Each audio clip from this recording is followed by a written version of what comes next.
Hi, welcome back to Future Past. And like always, we have one more special guest with us today. And before we jump into the conversation, I hope you're enjoying Future Past. And thank you for your support, encouragement, feedback, and quite a few appreciations. We sincerely appreciate that you are appreciating our effort in bringing this podcast to you. And those of you who have not yet subscribe to the podcast, because nearly 80% of you are consuming content but not really subscribing to the podcast. So I urge you to subscribe or consider subscribing.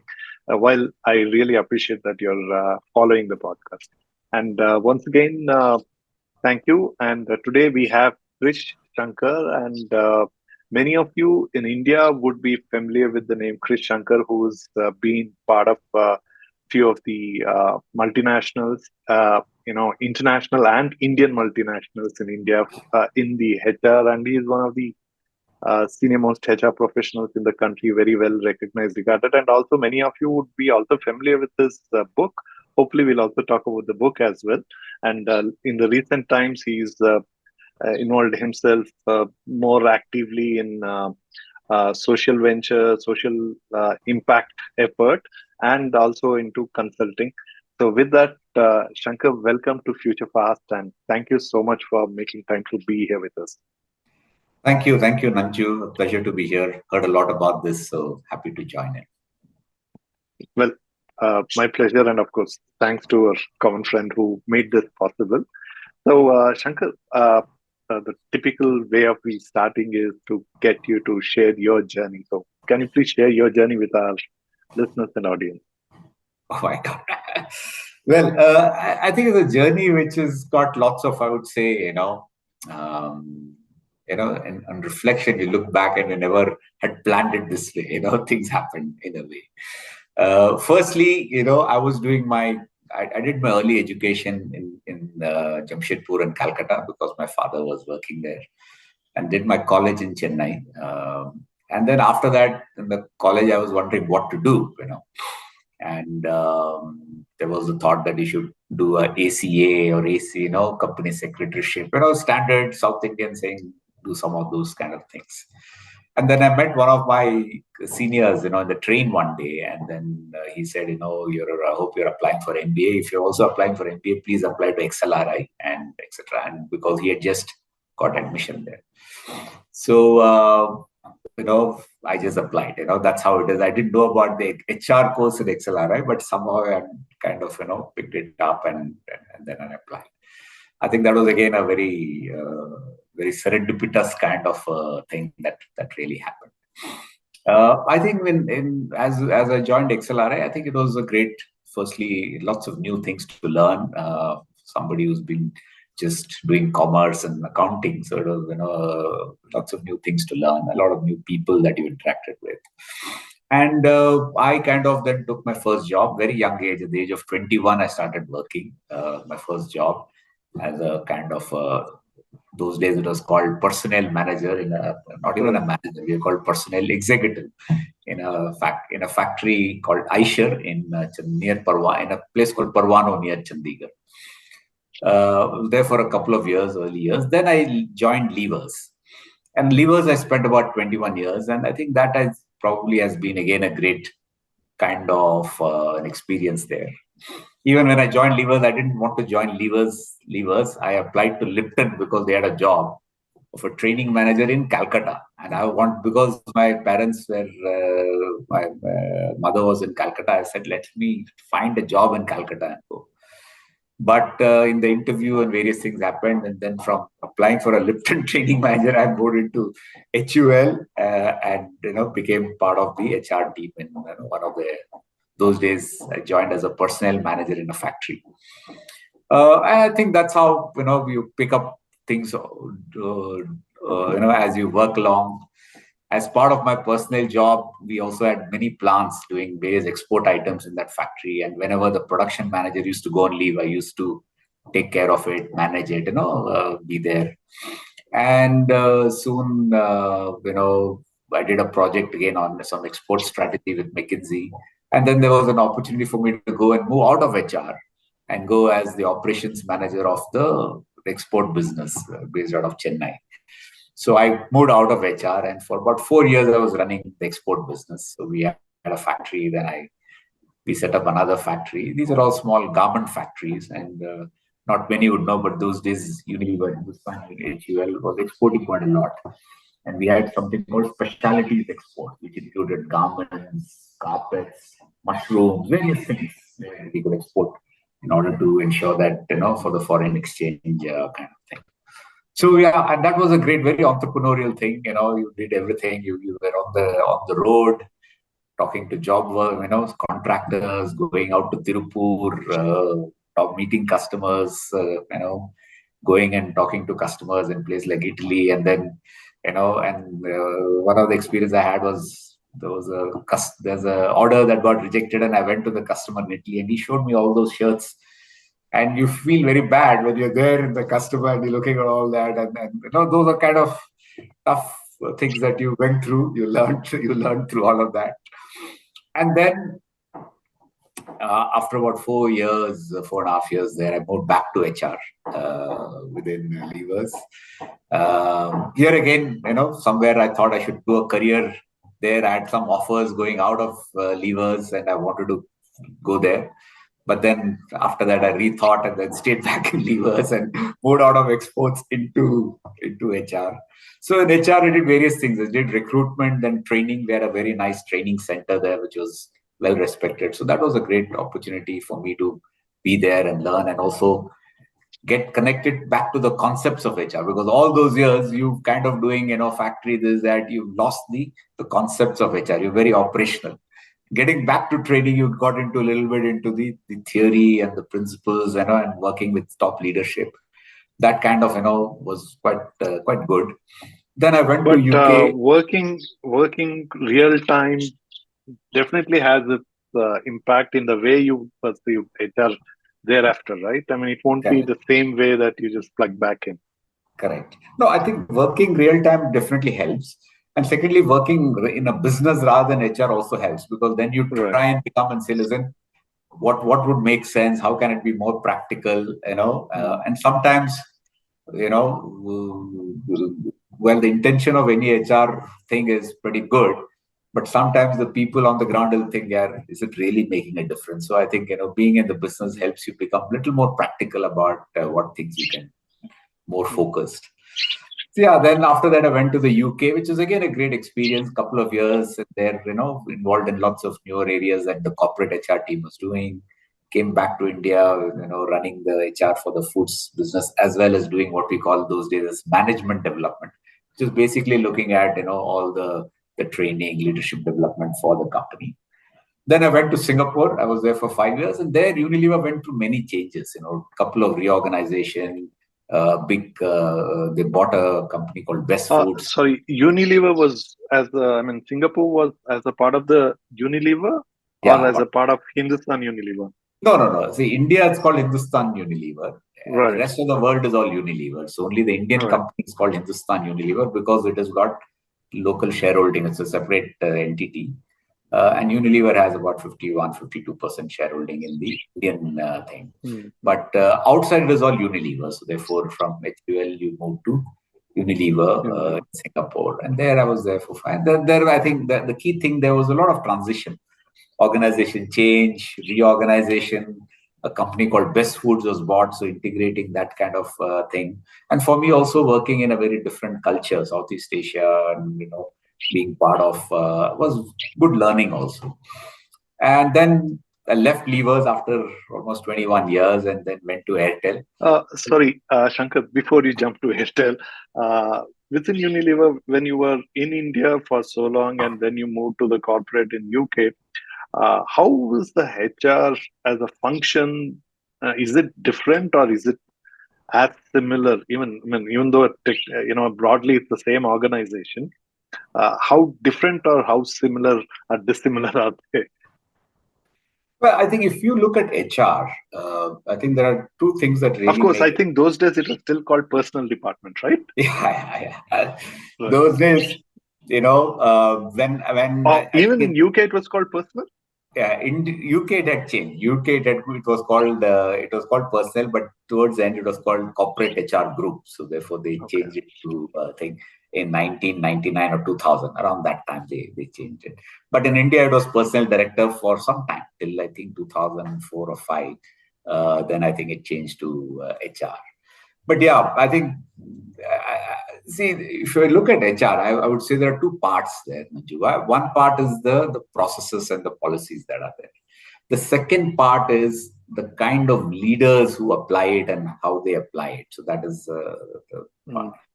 In the context of the culture of the organization and the country, and that's also important because all these are in a way linked together.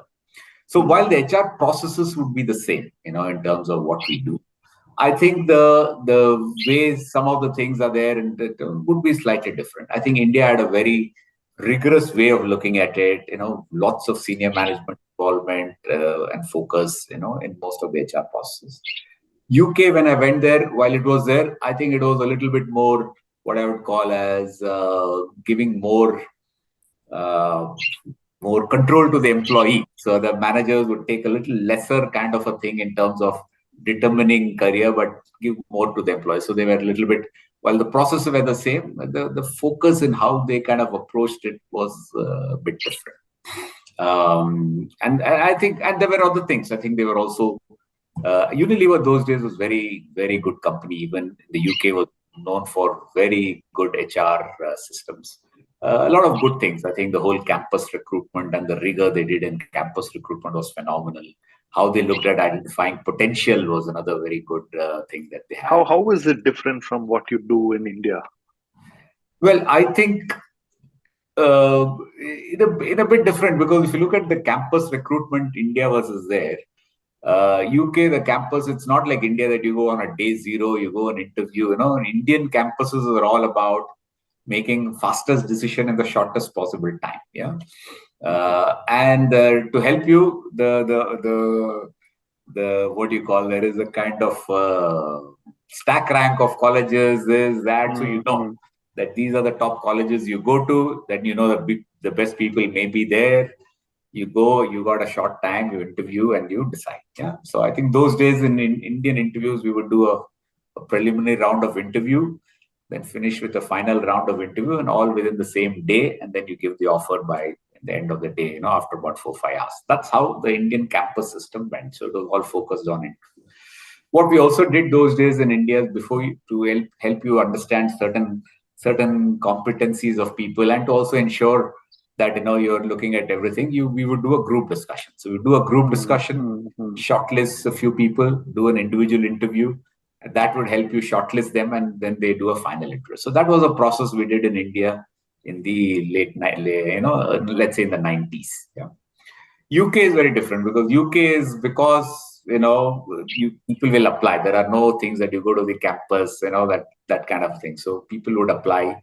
Then they'll have to fill in a proper application and they'll be shortlisted. They'll be called for a full day assessment center where they would do many things. They would do a psychometric questionnaire, but they'll also do 3 or 4 case studies. They'll do some group discussions. So you're saying they don't really go to the campuses, rather the students are called into the. Okay. So it is a full day process, and therefore it's a more rigorous thing. They have a panel, then they do various things, and then in the end, once they've done it, they'll make an offer to people. Yeah, so that's how it is. So different, more rigorous process and selection because they'll do a kind of a case study discussion. They'll get people to do some presentation. There'll be some interaction. Then there'll be interviews also. So is it also because of the number of hires? Because number I guess of hires, in India the numbers would be very big, right?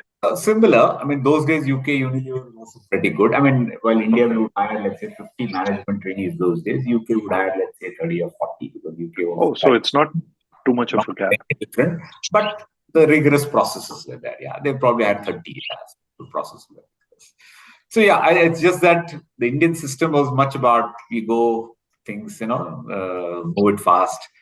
And as a company, as HR, you have to really be agile in deciding how you're going to interview people, And I think the good thing about Levers was we had lots of senior people who would come to the campus. We would have the directors who would come to the campus for the final interview. They'd spend that day, and they would give the time to interview people. So we had a very clear thing that in the panel you had to have one director. So therefore they would definitely come those days. So I think the focus on getting lots of senior people involved was very strong in HUL those days. Mm-hmm. Mm-hmm. Well, one more thing before we move to Airtel.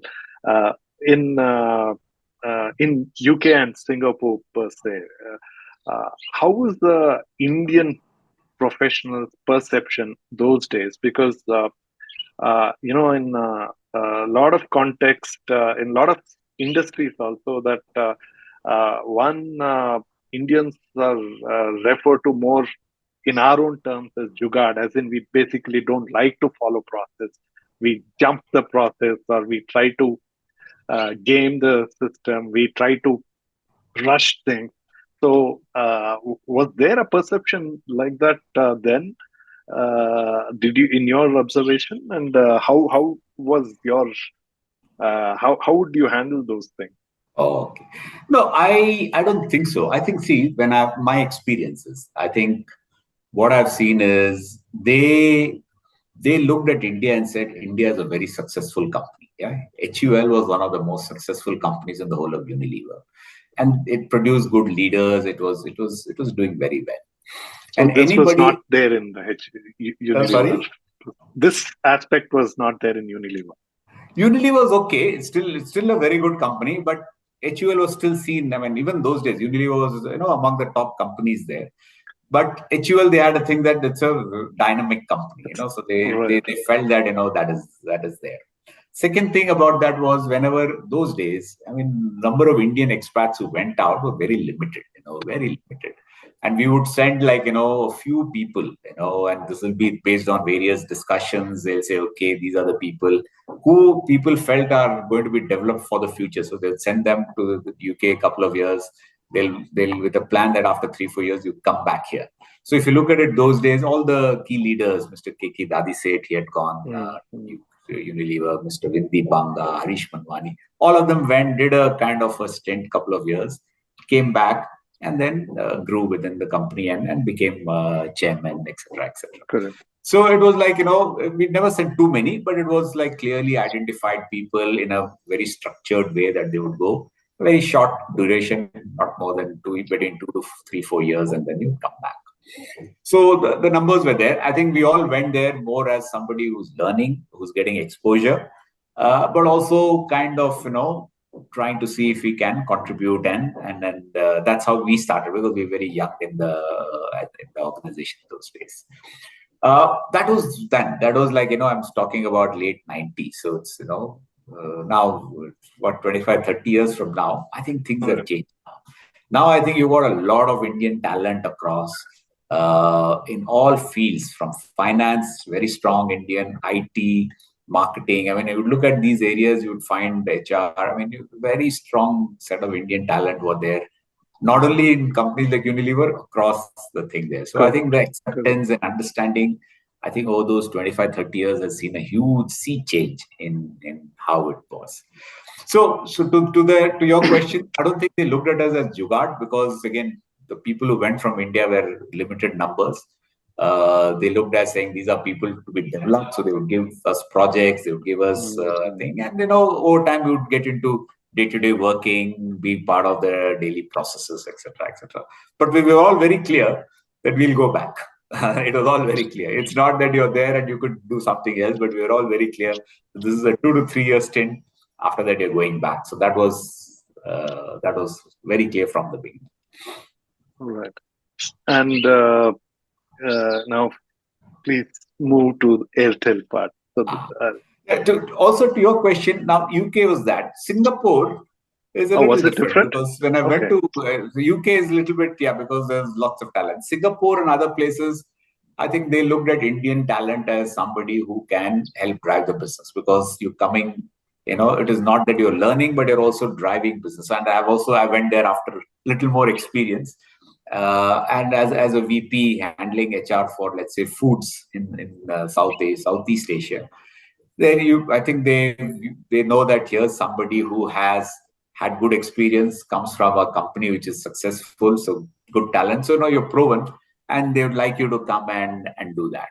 I think the early days, the tendency was Indians tend to be a little bit more pushy and aggressive in terms of getting things done. But I think over time, the more successful Indians in Southeast Asia understood that in that culture you got to be much more collaborative, you got to be less aggressive, and I think people, most of them, some may not, but most of them learned, and most of them ensured that they were part of the local teams, giving them opportunities and growth. Like for example, when I went there, one of the things that we decided I took on was to develop 4 5 local Southeast Asian people in key roles within HR. So at that time, I had somebody, a lady from China, one from Vietnam, one from Sri Lanka, one from South Africa, and one from Philippines. 5 people, and all of them were doing different parts of HR, and we gave them different things and opportunities to work and mentor. And I think one of the things I was happy to see is that all of them have grown to become HR directors in different roles, and also other companies over time. So I think that's to your question. I think the things changed by the time I had moved to Singapore. It was more there. Culturally, you have to be careful. You have to understand the local culture when you work with the teams there. And you cannot be your traditional aggressive, get things done kind of a thing, like what typical managers would have been in HUL. So you have to just be careful about that.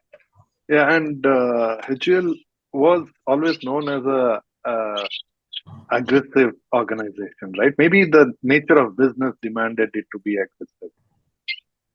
Yeah, I think again, these are things. I mean, I'm saying we were. If you look at the leadership those days, a little bit about. There was a lot more what we call as power distance in the hierarchy. People were the seniors were given. That's 35 years ago.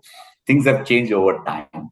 And Levers also was a company which was like very much focused on getting things done. So there was a lot more focus on aggressive thing, etc., and getting things done. So that was also there. So Airtel, yeah, I think it's a good thing with Airtel in the sense that after about 21 years in Levers, when this opportunity for Airtel came, Airtel was one of those what I'll call new age companies those days. It was like telecom was growing, and we've seen, I think, what 8-10 years, the industry had grown to quite a big thing, and Airtel was among the companies. And Airtel had just merged, brought together many of their companies as one, just finished an IPO, and they were trying to integrate. So that was the time I joined there. And but you are coming from a business which involved, like, you produce things. It's about manufacturing, the supply chain, and brand. So and this is a pure play services.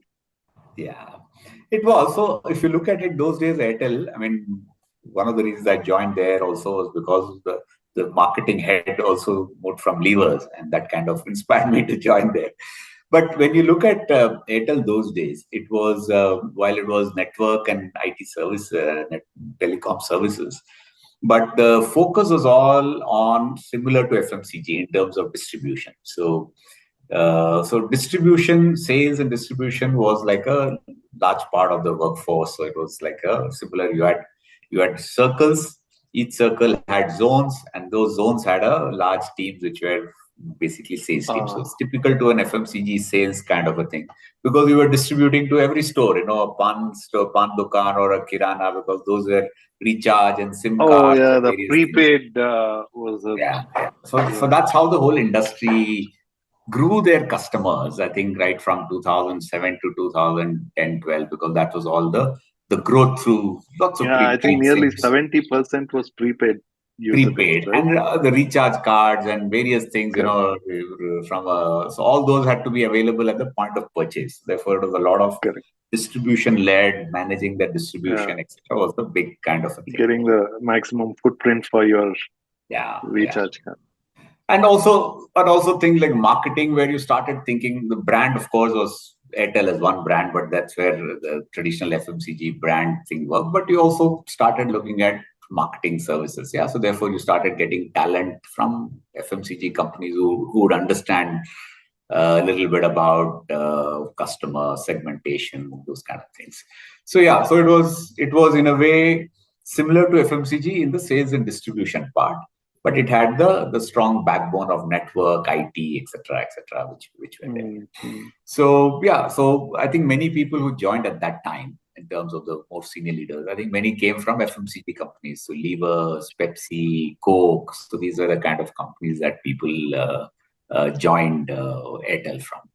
And I think that was a journey. I think the advantage in Airtel was new industry, new thing, very new culture, and it takes people after. Sorry, culture. What culture was it? Because uh, it's a bunch of people coming from all very aggressive FMCG companies, and clearly you are in a Unilever 21 years.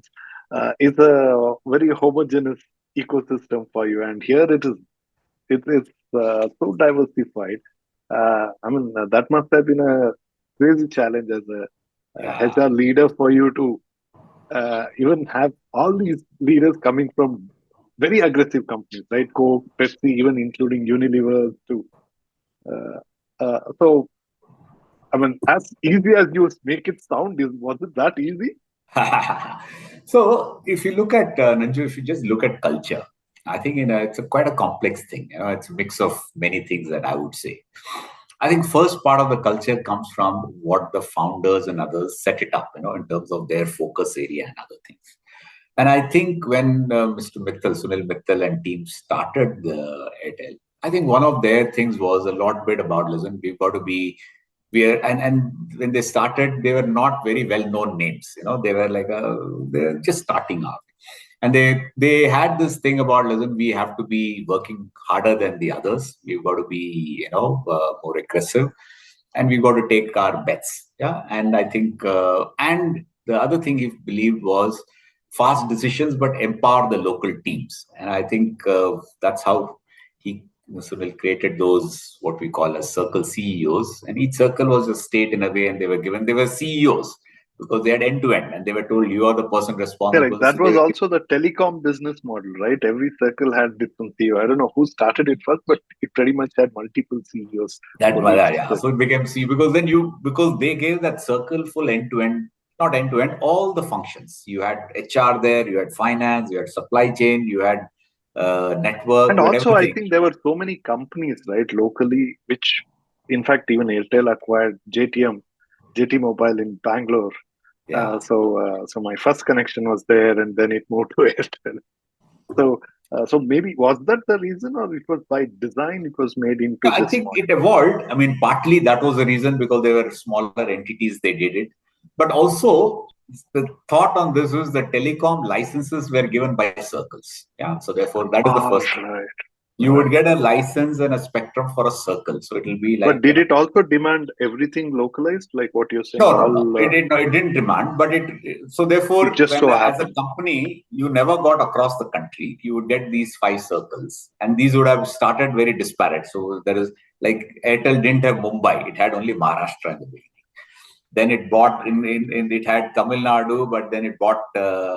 So therefore, they were different. It had Andhra, but did not have Tamil Nadu. Tamil Nadu was bought later. So there were these disparate, and then each was a thing where they said, okay, now we put somebody. So it was looked at as a kind of a special purpose vehicle or as a company that's Hmm, hmm. and they were and you had to account uh, by that circle in terms of revenue, etc., etc. Therefore, that ensured that you put the full team there. It also gave them full autonomy, but also so therefore partly how the licenses were given, partly because they were all disparate and you never went all across. That's how it became a circle C. That's how it started. But still, Sunil believed in giving more empowerment to them and saying, "Listen, you would say you are the chief ministers there. You got to run it like your state, and therefore, so the culture. So going back to your question, part of the culture is the founding values, or two or three things that the founder and others want. Yeah, and I think that's there. The second part of the culture is, after that, once you grow, what are the things that is needed for the business to be successful? And this would be saying, okay, for in this case, for the business to be successful, you got to be aggressive. And those days we used to say, you just capture the territory, go ahead, capture the white spaces, go ahead and expand your network as well. So therefore, it's all about, move fast, be aggressive, and capture territory. That was the thing. So that becomes important because that's needed for the business. So those behaviors are then part of the culture. The third is the thing that are important to you in terms of how you're working, the way of working, people, etc. So that is where I think we all were from different companies, and that was not really clear. What is that way of working? How do you? That was not clear. I think that part of the culture evolved, and over time, therefore, the culture then becomes a mix of these three: the key founding values, or the core thing that the founder or the startup leader wants, the things that are essential for the company to be successful in that business, and that may vary from IT services company to a FMCG to that, and there'll be just one or two. This was But then perhaps the way part of of your working. mandate as well, to make it a melting pot. No. So we had to be, because it's not that it had to be over time. You have to build something around it, saying how we work, what is it, what are the things around people. So those kind of things will then become part of the culture. So yes, the idea was for us to get together, try and saying, okay, what will work for us? Because also when people come from different companies, each one has a way of saying this works, this is how it should be. This is how we should do talent development. And a Unilever person will say, this is how we should do high potential. But maybe that's the whole company was not ready for those days for assessing people as high potential and communicating and doing that. It wouldn't have worked there. So you will have to really bring them and say, okay, what will work, a little bit of consensus, some piloting, so people do that. So I think we took a couple of years. It was for me also initially challenging, but over time, I think once the leadership got aligned, I think they all worked together. And I would say that was one of the periods where I found quite satisfying, because you started with a team, you worked with the HR team, and you built many things from scratch. Some things were there, some things had fallen off, but I think we built many of those things from scratch. So yeah, so that was interesting. And is there any one thing that you remember that was distinctly different that you chose to do from the way it was done in the last 21 years of your life at Unilever? So the many things. For example, I just gave you this example. Unilever had this strong thing that you take people, you identify high potentials, yeah, and once you've got high potential, then they are tracked around and they've given thing. We found that in Airtel that was not that easy, because lots of people had come from different things. A lot of people had what I would call as key expertise, network, customers. There was expertise. I mean, you cannot make everybody and say this is a high potential leader.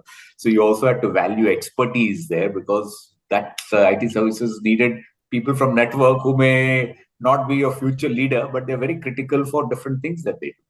So I think that when we thought about it, and this whole thing of high potential, something we kind of stepped back. We said, yes, we can identify at a more senior level, saying who could be our future CEOs and CXOs and develop them. But across the organization is something that you have to be careful about. So we didn't do that. So that was one example that comes to my mind, that we had to think through and do. And this was also the place where your reference to our identity from a personal to HR happened, right? I mean, this is where you started carrying the tag of HR from a personal department. I think around 2000, if you look at HUL around 2000, mid 2000, 2004, I don't remember exactly. I think maybe around 2000, between 2002 to 2004 sometime, it became HR. People started calling. One of the things we started those days was a business partner. So we said HR business partner. So that name came across. While the personnel director was still called personnel director. Oh, But that was also because probably you had moved to Singapore, and that is where you probably carried the HR. yeah, even in India we started, and in Oh, you Singapore, started. Okay. in India we started. In Okay. Singapore, I think it was very clear at that time. HR business partners, HR. At that time, Singapore, we clearly never nobody used personnel. It was all HR officer or VP HR and those kind of things. So I think the change started from, let's say, 2000 2002, and by the time it was like 2005 or 7, I think across, I have that my opinion, across many companies in India, everybody moved to the HR kind of thing. Now there's a change again. Some people are now moving back and calling people as chief people officer. Right. Because I feel that from Right. HR, again, there is this connotation of resources, and people are not resources. So therefore, there is a move to calling it chief It's more people officer. referring to a utility value. So I think some companies are doing it, but still, yeah, this is CHRO is still holding strong. But I see that there is a group of people which are calling chief people and culture officer or chief people officer, etc. Right. And then you made a significant move uh, to move into a pure play technology business. And Yeah, at that time, Philips was a product business, right? It was. Uh, yeah. From Airtel, yeah. After about 7 8 years in Airtel, I think I moved to Philips. Philips was a conglomerate of many businesses. There was lighting, there was consumer durables, there was healthcare. electronic, yeah. Consumer electronics. Some of it they had sold, like TVs they had sold, but they had some other things that they were there. But over time, the company was in transition, saying we want to move. And in India, also significant software base, also, right? Yeah. So Research and India had a center called PIC, Philips Innovation Center, which is all innovation. software development or. Right. That was in Bangalore. That was in Bangalore, yeah. So it was. Then they also started setting up certain R&D centers in Pune for certain parts like ultrasound. The low-cost ultrasound was developed out of India, so therefore R&D and others were Quite a few product innovations happened out of India for Philips those days, right? Yes. I think clearly good software, definitely engineering and software development was there, but they had identified 2 3 areas. I think clearly this one, but also consumer care at home. Like some of the things were from India. For example, the Pixie, which was there. Preeti was a very strong brand that Philips bought over, and there was a lot of learning on how to really take that mixer across, in kind of, which is high utility value Indian mixie was there. Then many other smaller things that we developed out of India, which was taken out. Though China was the biggest manufacturing base, India also started coming up with these innovations there. So yeah, Philips was like a mix of many things. Interesting, good learning there. But over time, what happened? Philips also decided that we want to kind of be very clear, be only working in health, and health was a focus. So they divested lighting. They were planning to divest, and I think at that time, I kind of said, okay, opportunity with Infosys came, and then I moved to Infosys, which is again 100% technology, pure IT services thing, which is a very different kettle of fish from whatever I'd done before. But it was pretty interesting. Yeah. Just one step back. Was Airtel already beyond India during your times with Airtel? They'd already started operating outside? Yeah, we started. I mean, the first step was to take licenses in Sri Lanka and Bangladesh. So therefore, we started in Southeast Asia. It started in your time. Yeah. So when I was there, we set up the whole thing in Bangladesh and build the teams and people from here, as well as in Sri Lanka, hiring the local people, etc., etc. So both these were set up initially. Then there was this big acquisition of Zain, Telecom of Zain, which became Airtel Africa. But that was how it was. It was managed. The integration was managed centrally. But after a few years, I think that became a separate, independent listed company. Africa. During your time itself? No. This is all after that. That was later. Okay. By the time, clearly it was, we started with Bangladesh and Sri Lanka and built those things. Yeah. And then the acquisition of Zain happened, which became Airtel Africa. And there, I think we were keen, helping them build their capabilities, sending people there, and slowly a team was set up there. And I think around that time I left, and then they had then leaders, local leaders who were leading it. And then after a year or two, they kind of made it an independent company. And Infosys, what was your personal motivation to move to Infosys? Because the kind of challenges you had uh, uh, at Unilever, obviously, that was a great learning ground. But then, what you did in Airtel and Philips, what was your motivation? That what is it that you thought you're going to go do differently that got you to Infosys? I think firstly, at that time, Infosys was firstly the brand of Infosys. And it's like one of those companies which, I would say a great brand and well known, and, set of values and the founders and how they build that culture and value. So that was there. The second thing about Infosys was clearly at that time, there was a lot of talk about Infosys going for a lot of change. Yeah, it was about many changes, and then we had a new CEO, Vishal Sikka, who had just joined about a year back. And the idea was, how do you really transform the company? So this whole challenge was there is a transformation agenda, and therefore that would be interesting. So that was the second very interesting thing for me. The third was the global scale of the organization. It is an organization which still had about 25-30% of people globally, with lots of revenues coming. So therefore the global scale of the operation was also there, yeah, in terms of the number of people. I think these were the three things that really excited me. When I said, here's a great brand, you set great values, but also the thing that when they reached out to me to talk, it was the transformation agenda, etc.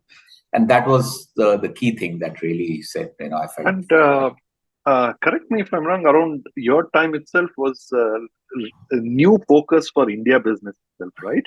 Because until then, TCS HCL were quite aggressive for India business in the services side or government business and all that. Infosys was mostly focused outside, but it was only in the last 10 years that they got a bigger focus to India business. Was it during your time itself? Or was it after Yeah, but I would still, I think, in terms of, I think it was like, focus on certain parts of the India business. So yeah, Infosys started doing it with the GST thing, then the IT, they took on some key government projects at that time.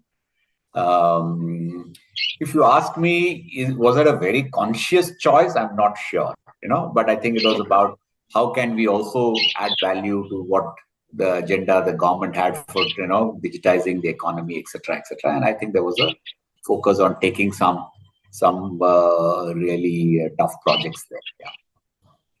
Mm-hmm. And compared to the kind of interaction at a leadership level between each of these four organizations, and herein your interactions with founders also started here, right? Because I think that was the time Mr. Murthy was back as a chairman. No. I had joined after Mr. Murthy. Oh, after he moved out. Yeah, I think he came back as a chairman to 13. Then Vishal Sikka came as CEO. So I joined after that. So I think, yeah. And then Nandan had come in as a... So Nandan came in 2017, yeah. So Nandan came into the board in 2017. So I joined in 2015, end of 2015. Yeah. So I was in the middle of the transition when it was a founders, right? No founders were there at that time. The company was with that board and all the transition, various things. And then I think after 2017. How was it perceived internally about coming back of a founder to the board?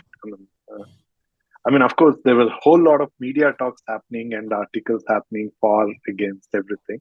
But what was the internal conversations were like from your experience and what you recall? No, I think, in 2017, just if you look at a year before that, I think the company had some transition, some changes. There was a little bit of unsettled thing in terms of the various talk in the media, etc. And at that time, I think,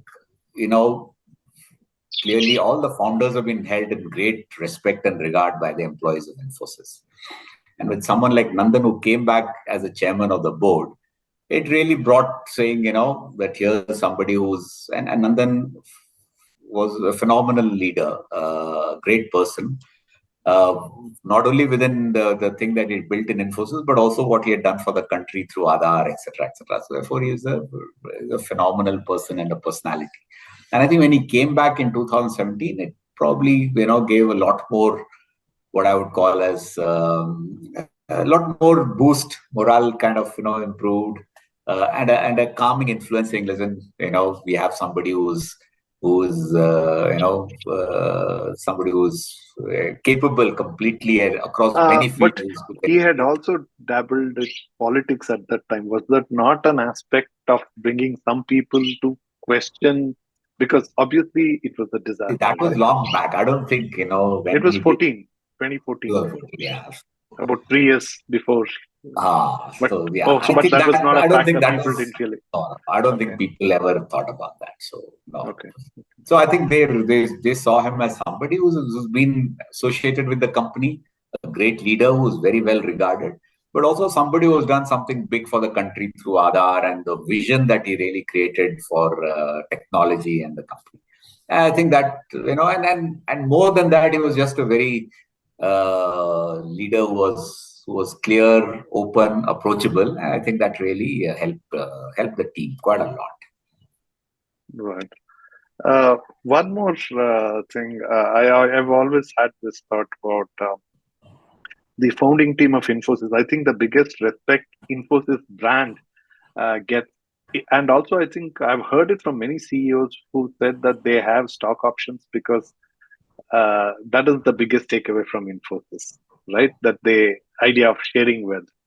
So, which they pretty much shared it with. Stock options were given to office boys, to drivers. So, I mean, these are today of mythological impact, right? People actually refer to it, and at that time, clearly, Infosys was not even a billion-dollar company, and today perhaps $17 billion, right, or 18, I don't know. I've not looked at it for some time now, but yeah, it's probably 20, 30 times, 20 times more. Uh, and Obviously, the stock options, ESOP, any of it is significantly lower, right? I mean, over 3 lakh employees and less than 10,000 people actually get stock options. So, where do you see this thing got lost of No, I think it's sharing a value? very different thing. So I don't know what was the thinking in the early stage. I was not there, and I think that was all pre-IPO days or just around the IPO days, and that I think around late 90s. Yeah, and I was not there, so I don't have an idea of what all they did at that time, etc. But you see, when you look at it, I think and just step back and say, okay, what are stock options and how are they as part of it? I think when a company starts, then you probably give it to a larger number of people. Early days you do that because that's one way to retain people, that's one way to attract people, etc., etc. But once that organization grows and when it is well established, then you got to say, okay, how am I going to really compensate? Stock options are part of compensation of people. Yeah, and if you look at most companies, you say, okay, if I look at the total compensation basket of a leader, there will be certain percentage which is fixed, there's certain percentage which is variable, which is going to be paid, half yearly or yearly in cash, and there'll be certain percentage which will be stocks, which are going to be there. So therefore, you work that out, and that's what the practice is across most companies, that you work that, and therefore, normally for let's say the top 5%, 10% of the people, it's a very clear part of your compensation. You will get it, but it will vest based on certain criteria, maybe performance, maybe whatever. So those are all the things that are built there, because there is a focus to ensure that there is what we call as pay at risk, that senior leaders have some pay which is linked to performance of the organization. Yeah, so that's there. Then you look at the rest and say, okay, how can you give stock option? Because it is not going to be a part of the thing. Then you decide you can't and most of the people would prefer everything in cash a lot more. It's just impractical to give small number of shares to all, because it neither adds any value nor is it focused. It would not do that. So you probably then decide, okay, there will be a smaller group of people, maybe let's say 20% of people above a certain level who will get it based on certain criteria like performance and experience, etc. So you create a group which then gets a little bit significant, which is then rewarded, and they see it as a something significant. So I don't think any company now can afford to give stock options to everybody. It just won't work. It'll be a spread all across, and there'll be no value, nor will employees see value, nor will the organization get value. So as the organization grow, you got to have a clear strategy of how are you going to really look at it. This part where it is linked to performance at pay for senior leaders, and it becomes a clear part. For some other group, yes, it's a kind of a thing. It is linked to their own performance. It is linked to ensure that they can be retained for a few years. And to do that, you can't do it for everybody. You'll have to focus and identify a certain group and do that. So that's, I think, the natural evolution of any organization when they look at stock options as a vehicle of motivation, reward, compensation, wealth creation. Put all of it, that's probably the natural evolution there.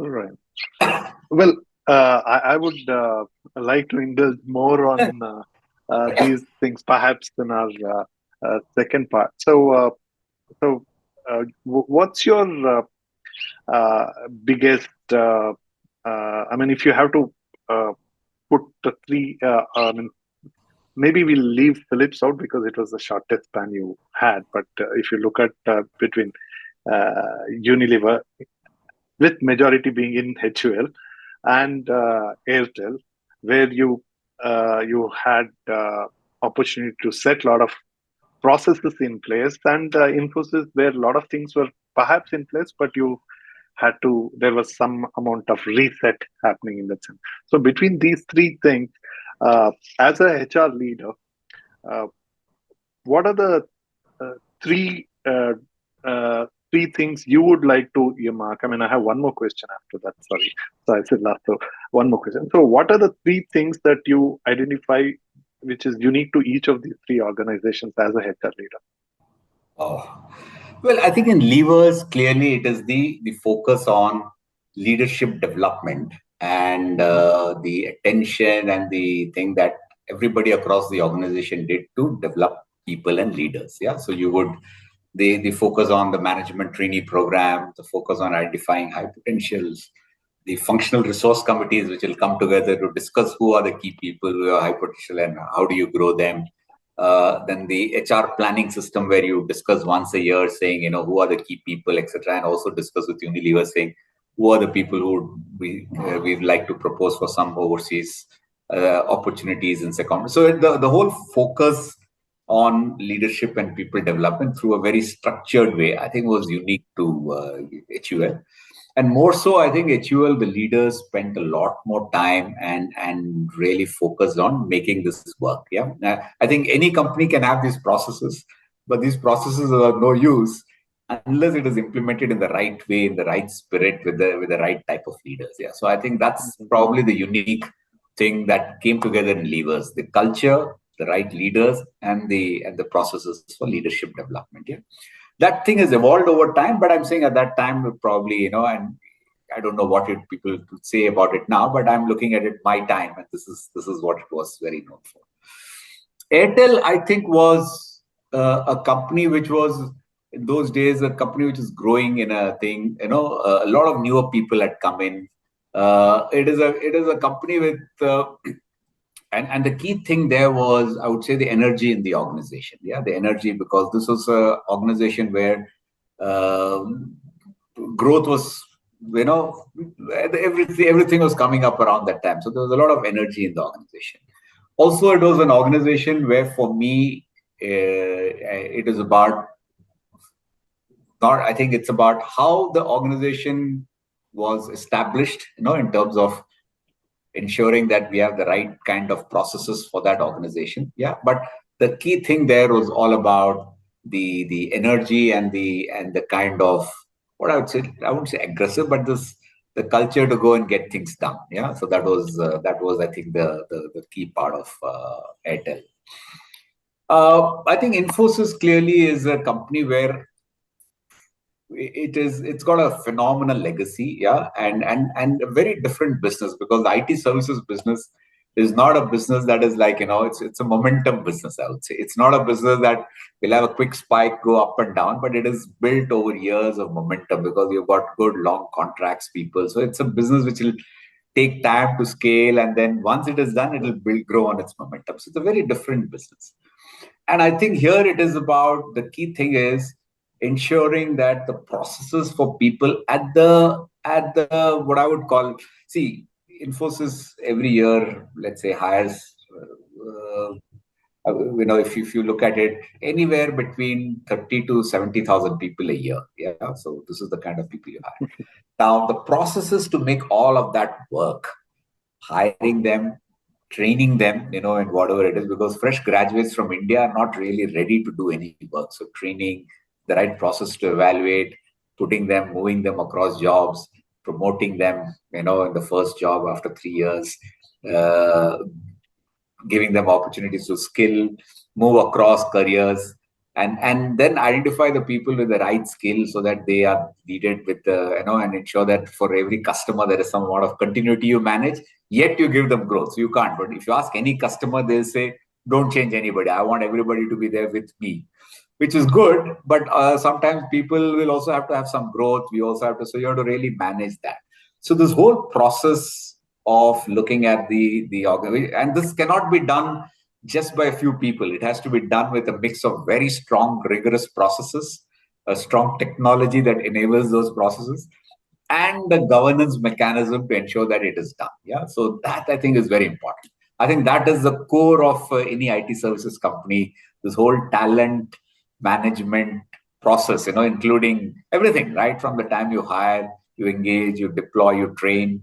That I think is a phenomenal organization, and I think, and the way it is run, the way it is managed, the way it is governed, I think is the heart of any IT services company. So I think that was unique, and that I think the company did a great job in putting that very well. Well, you worked with two founders, right? One, Sunil Mittal. I think what I remember having read is that Airtel was his 17th business. I read long ago. He started off in a cycle business, and it was the 17th business which got him. So he's been 17th time, if somebody were to start a business, I mean, you would probably write them off. But he's been a truest sense of serial entrepreneur and legendary in his own right? And in his own times. And then I mean, I'm referring only to your interaction. He's not, he's part of the team which co-founded, and he's one of the key co-founders. So, uh, how would you relate to these two founder-run organizations from an HR leader's perspective? No, I think, see, I would say that firstly, one is very lucky to really be working in some way with these people, and these are people who have built, they're truly transformational people with a vision and ability to get things done. Yeah, so I think for me, it was a great opportunity to work. It's very difficult to really kind of, get into that kind of a detail, but all I would say is, I think when you really look at the kind of people that are there, I think it is their, they stand out by their ability to really be sharp in identifying the key problems quickly. They are also very clear when they need to step in, when they kind of empower you. They're all very great in giving a lot of empowerment, saying you guys go and do it. Both. So they do all of that. Yeah. So I think that really stands out. I mean, I would say for these leaders. Interesting. Well, thank you so much. And before we close, so what keeps you busy right now? That you're at your best. What is at your best? So what I do now is what I call as a kind of a portfolio career, in a way that I kind of do a bit of work and consulting with certain companies. Yeah, work with certain leaders in terms of the transformation of their organizations. I also do a little bit of teaching, something that I'm passionate about. So I do a little bit of teaching, and also spend some time in a non-profit thing. And what we have come together is to create a this thing called atYourBest.in. This is basically idea was to get soft skills training accessible to more rural and tier 2, tier 3 town people. So to ensure that they are at their best. So we are developing a set of content of soft skills. As of now, we've done our first round. So, and then we are now in the thing deciding how to take it forward. Should it be more digital or should it be more face to face? So that is where we are in that process. But this atYourBest is a non-profit only focused on soft skills training for the underprivileged in the rural areas and tier 2 towns. Yeah, so that's what I spend my time. I work with certain organizations in helping them transform and helping their leadership development. A little bit of teaching and some time with non-profits. So that's how I spend my time. Wonderful. Gopal, sorry that we stretched the time. I know you have a meeting to go to. Thank you so much for spending time, sharing your journey, and hope to come catch up back with you soon to uh, one, discuss your book, and also two, there are quite a few things that I've lined up to talk to you about. So thank you once again. And to the audience and listeners, I'm sure you enjoyed it as much as I did. Do share this conversation in your network and come back soon, because we're going to have very interesting conversation along with the book that is authored by Go. Thank you so much once again. Thank you, Nanju. I hope it was useful for your leaders as well as to you. So thank you. Thanks for this time. All the Wonderful. best.